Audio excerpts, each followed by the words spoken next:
Okay, this is an intro on how to build a stability augmentation system, or a SAS. It usually consists of multiple loop closures. Our first loop closure will be through a root locus gain, and the transfer function we'll look at is the elevator deflection, and we're going to hook a minus sign up to it so we get a positive transfer function. And then we'll look at pitch rate to that elevator deflection transfer function. And that will be our first inner loop where we're going to feed back Q through a root locus at a summer. And this loop right here will be a stabilization loop. And we'll shoot for a bandwidth of this inner loop of approximately 10 radians per second, which is a normal bandwidth for our airplanes. So if I go now to MATLAB and pull out the Q to DE transfer function from the STOL airplane that we pulled in during the Archangel intro, we see here is the Q to DE transfer function. I've put it in shorthand form right here. The shorthand form is available if you run the Aero Controls toolbox from Jim Sorensen. And then he just gives you the 0 location. So here's 1 0 at 0. There's 1 at minus 0.16, minus 0.12 I mean, and here's 1 at minus 0.66.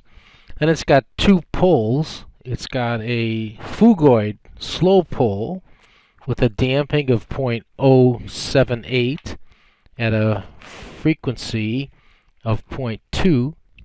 And it's got a faster short period pole at a damping of 0.86 at a frequency of 1.4. And that frequency is omega n. So you're looking at zeta omega n for the shorthand form.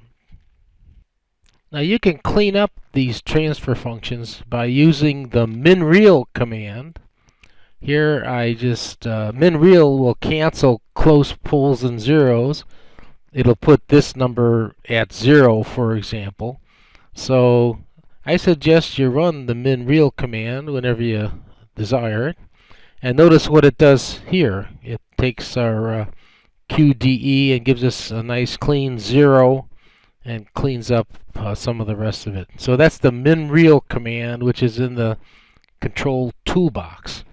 And after that, now we can go to SIZO tool with our cleaned up transfer function.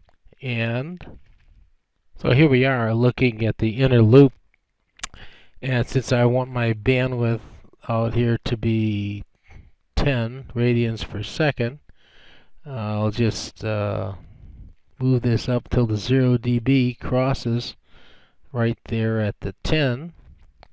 And looks like my phase margin is huge. It's over 90 degrees. I don't know what that is telling me, but it's over 90 degrees. And my closed loop roots damped around 0.6. And so that looks in a real axis root over here. So I will test the step response just to see, but I think it's going to be pretty good. And there you have the step response. Making sure I picked the right function. Notice this is Q to DE, so the pitch rate is going to start out like so. And the idea here is for this to be a stabilizing root and not one where I'm trying to get it to command follow. So it looks like it's going to work fine right here. I also notice over here in the bottom that my gain is around 3.7, so I'll use 4. I'll use 4 for my gain.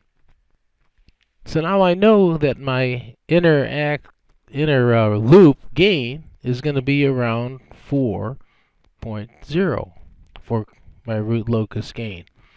So I'll set this guy at 4, and now I'm going to close the outer loop, and we'll do that by integrating.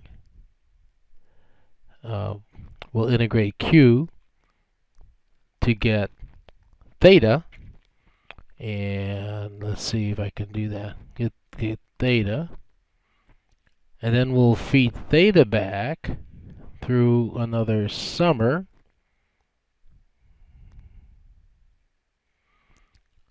and then we'll put it through in another root locus gain we'll call the outer loop. And so I have an inner and an outer loop, and we'll just see how that works out. Okay. Here you have it, and that looks pretty good. It's got overshoot of about 1.1 or so. So if you wanted to get rid of that, you could lower the bandwidth, and that would give you a little more of a phase margin. So let's lower our bandwidth down to around 6 or so, and take another look at the step response. That might be, if we could live with the bandwidth of 6, then perhaps this would be better. Yeah, and you see that this is still a pretty fast response. Time constant's around 0.3 seconds, so that autopilot would be pretty good. And I'd say this is a Miller time. So that's how you do an inner outer loop. Oh, we got to check the gain. The gain is going to be about 5 down here. So our last gain over here, this guy, the open loop gain, is going to be 5. So we're going to set our inner loop gain at 4 and our outer loop gain at 5. The inner loop will always be hooked up and flying, and the outer loop will be hooked up only when we want the autopilot. And with that, I better quit before I mess this drawing up anymore.